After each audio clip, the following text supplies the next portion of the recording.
নমস্কার, আমি ঋষিকেশ দেবগুপ্ত অফিসিয়ালে আপনাদেরকে স্বাগত। কালকে ছাত্র সমাজের যে নবান্ন ঘেরাও অভিযান ছিল এবং তার সাথে আজকে বিজেপির যে 12 ঘন্টার বাংলা বন্ধ ছিল, এই দুটো থেকে এখনো পর্যন্ত আমি কি বুঝতে পেরেছি বা কতটুকু কি শিখেছি এটা আপনাদের সামনে বলছি। এবং তার পরবর্তীতে আমি যেটা আসছি সেটা হলো আজকে 28শে অগস্ট টিএমসিপি এবং টিএমসি নিয়ে। প্রথমত আমি যতটুকু বুঝতে পেরেছি যে 2024-এ 18 থেকে যে 12-তে নেমে এসেছিল বিজেপি লোকসভাতে, তারপর যে তাদের আত্মবিশ্বাসে আঘাত লেগেছিল সেটা এখনো পর্যন্ত সেটা কাটিয়ে তারা উঠে আসতে পারেনি। আর তাই ছাত্র সমাজের নাম করে 3-4টে সংঘকে সামনে বসিয়ে তাদেরকে পিছন থেকে এগোতে হলো। আর কালকে যখন মিছিলটা শুরু হলো তখন আমরা দেখতে পেরেছি যে কতজন ছাত্রছাত্রী ছিল বা একটা সময়কার বা কোনো সময়কার ছাত্রছাত্রী ছিল, আমরা সেটা বুঝে গেছি। তারপর দেখলাম কলকাতা, হাওড়া বিভিন্ন জায়গাতে মানে টিয়ার গ্যাসের সেল ফাটানো হলো, জলকামান চললো, ব্যারিকেড ভাঙাভাঙি হলো, পুলিশ লাঠিচার্জ করলো, এগুলো হলো।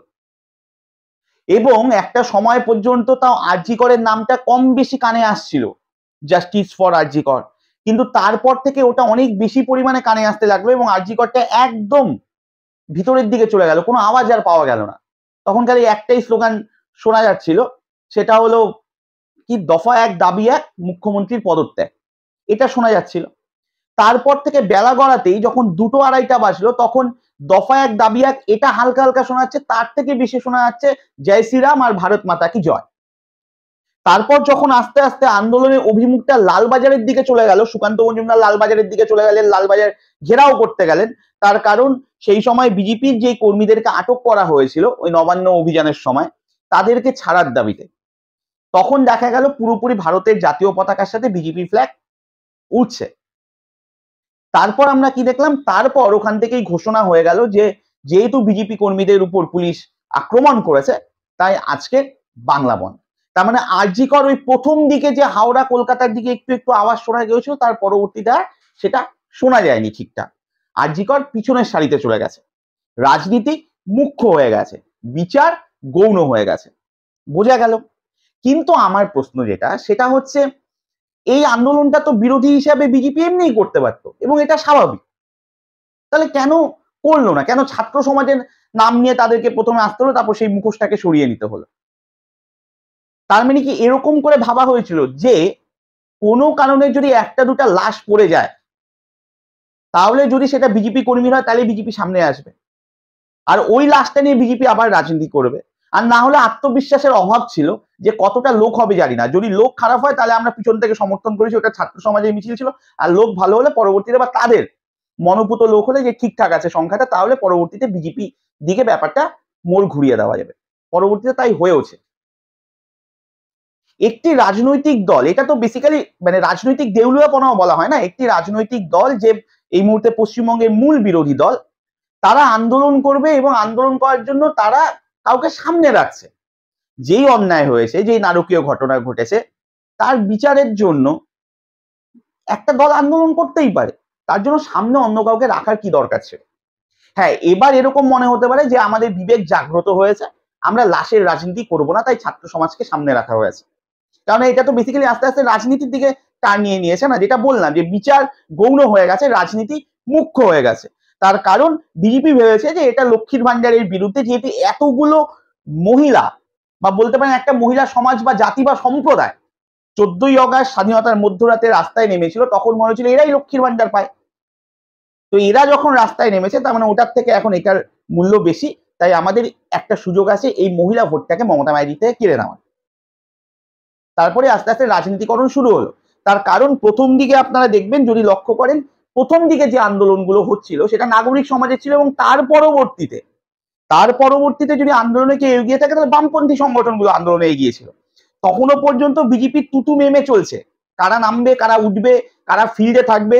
তারপর উপর থেকে যখন তাল আসলো তখন সবাই একসাথে গলা জড়াজড়ি করে নেমেছে, দিলীপ ঘোষ থেকে সুকান্ত মজুমদার থেকে শুভেন্দু অধিকারী, সবাই একসাথে ময়দানে অবতীর্ণ হলো।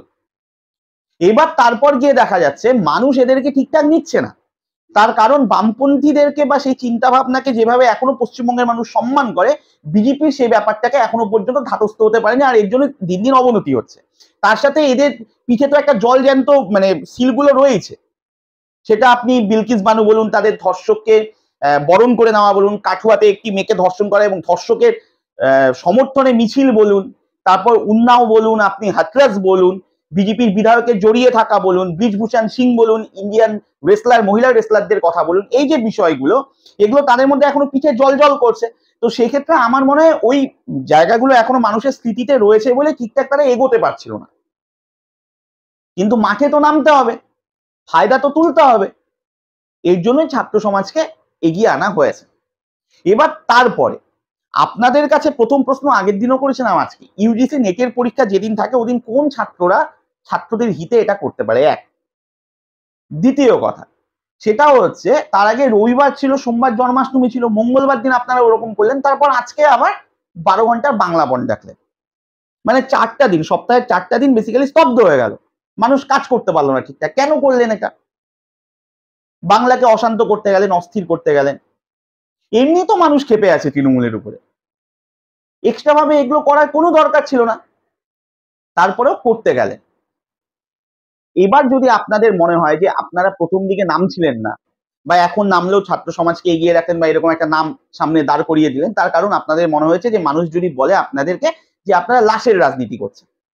লাশের রাজনীতি আপনাদেরকে নিয়ে কেউ কিচ্ছু মনে করবে না, কারণ আপনারা তো অনেক ছোট, আপনাদের বড় যে মাথা, মূল মাথা, সে লাশের রাজনীতি করেছে। পুলওয়ামাতে জঙ্গি হামলায় যতগুলো সেনা জওয়ান মারা গিয়েছিল তাদের বেদির উপর দাঁড়িয়ে তো ভোট চেয়েছিল সে এর আগে।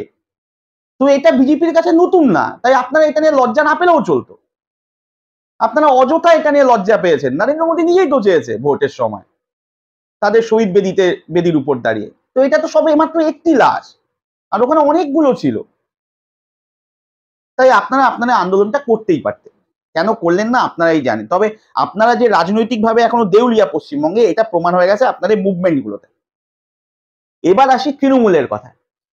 তৃণমূল আজকে 28শে অগস্ট তৃণমূল ছাত্র পরিষদ তার প্রতিষ্ঠা দিবস, এবং সেই উপলক্ষে আজকে অভিষেক ব্যানার্জি, মমতা ব্যানার্জি তারা প্রত্যেকে মঞ্চে ছিলেন, আরো বড় বড় নেতারা মঞ্চে ছিলেন, তারা তাদের মতো বক্তব্য রেখেছেন। তারপর অভিষেক ব্যানার্জি তো মানে এক ধাপ এগিয়েই বলেছেন যে বিজেপি যখন চাচ্ছে যে দফা 1 দাবি 1 মুখ্যমন্ত্রী পদত্যাগ, তাহলে তৃণমূলেরও একটা দফা 1 রয়েছে, একটাই দাবি রয়েছে, এবং সেটা হলো একটা ধর্ষণের বিরুদ্ধে আইন আনতে হবে, এবং খুব কড়া আইন, যাতে এরকম ঘটনা না ঘটে। দরকার পড়লে তিনি বলে দিয়েছেন যে এটাকে নিয়ে তারা দিল্লিতে মুভমেন্ট করবে। এর আগে 100 দিনের কাজের টাকার দাবিতে যেরকম করে গিয়েছিলেন, পশ্চিমবঙ্গের আবাস যোজনার টাকার জন্য যেভাবে গিয়েছিলেন সেটা নিয়েই যাবে। তিনি দরকার পড়লে ব্যক্তিগতভাবে মুভ করবেন, তাদের সাংসদেরা তো রয়েছেন, তার সাথে ব্যক্তিগতভাবে মুভ করবেন। মানে এটা খুব জরুরি যে ধর্ষণের বিরুদ্ধে একটা কঠোর আইন আনা, এবং সে বিজেপির দিকে আঙুল তুলে বলেছে তারা রাতারাতি এত কিছু আনতে পারে, তারা নোটবন্দি করতে পারে, তারা লকডাউন করে দিতে পারে, তারপর কেন এটা করা গেল না যে একটা আইন আনতে এত দেরি হচ্ছে। কিন্তু অভিষেক ব্যানার্জি এতগুলো কথা বলার পর ওই পাশ থেকে নতুন নতুন ছেলেরা, নবজোয়ারের ছেলেরা চিৎকার চেঁচামেচি করছে, হুল্লোড় করছে, তাদেরকে উৎসাহিত করা হচ্ছে। তারপরেও যেই প্রশ্নগুলো এখনো থেকে যায় এবং যেগুলোর উত্তর এখনো পাওয়া যায়নি, সেটা হচ্ছে সন্দীপ ঘোষ, যে আরজি করের এই মুহূর্তে অধ্যক্ষ ছিল, যার সময় এই ঘটনাটি ঘটেছে, তার পরবর্তীতেও বিনীত গোয়েল বা বাকি পুলিশদের কেন সময় হলো না সন্দীপ ঘোষকে ওই সিবিআই তদন্তটা নামার আগে ওই 4-5 দিনের মধ্যে একবার জিজ্ঞাসাবাদ করার? এটা এক।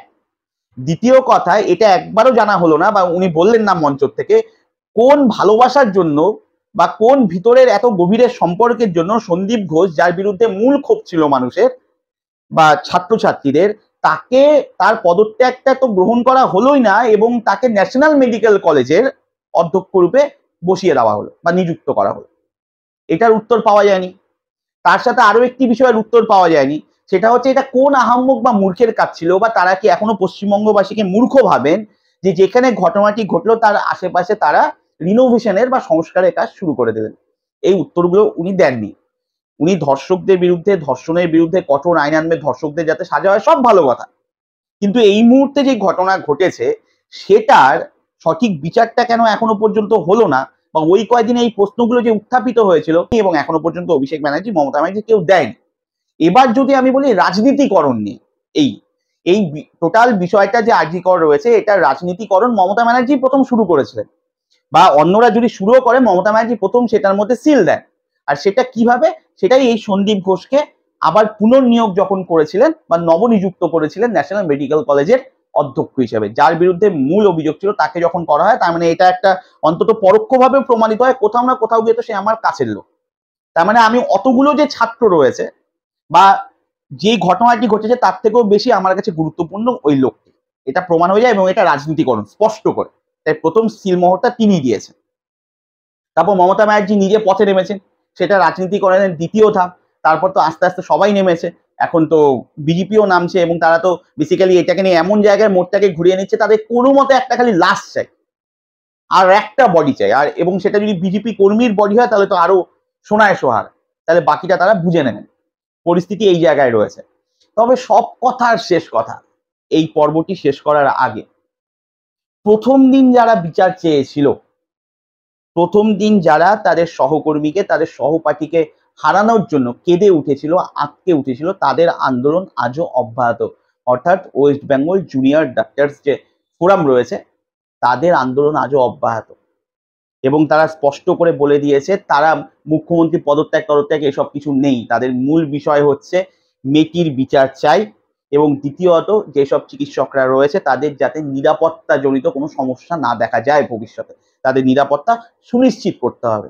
এই দুটো নিয়ে তাদের আন্দোলন ছিল, তারা এখনো সেই আন্দোলনই করছে। 2026-এর অঙ্ক তাদের মাথায় ঢুকে না। 2026-এ বিধানসভায় কে জিতবে কে হারবে তাদের তাতে কিচ্ছু যায় আসে না।